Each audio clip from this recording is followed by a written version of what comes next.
महाराष्ट्र विरुद्ध सौराष्ट्र रणजी सामना उद्यापासून सुरू। उद्या शनिवार 1 नोव्हेंबर 2025 पासून महाराष्ट्र व सौराष्ट्र यांच्यातील 4 दिवसीय रणजी ट्रॉफी क्रिकेट सामना नाशिकच्या हुतात्मा अनंत कान्हेरे मैदानावर रंगणार आहे। दोन्ही संघांनी सराव सत्र पूर्ण करून सामन्यासाठी सज्जता दाखवली आहे। महाराष्ट्र संघाचे नेतृत्व अनुभव संपन्न खेळाडूच्या हाती देण्यात आले आहे। सौराष्ट्र संघाने देखील दमदार खेळाडूंसह संघरचना मजबूत ठेवली आहे। नाशिककरांना या सामन्याची उत्सुकता असून क्रिकेट प्रेमींची गर्दी अपेक्षित आहे। बीसीसीआयच्या नियमानुसार सर्व सुरक्षा व सुविधा सुनिश्चित करण्यात आल्या आहेत। नाशिक जिल्हा क्रिकेट असोसिएशन मैदानाची तयारी युद्धपातळीवर पूर्ण केली आहे।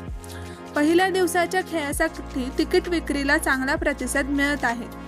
या सामन्यातून महाराष्ट्र संघाला विजयी सुरुवात मिळेल अशी अपेक्षा व्यक्त होत आहे। महाराष्ट्र न्यूज 99 साठी संदीप जोजारे, नाशिक।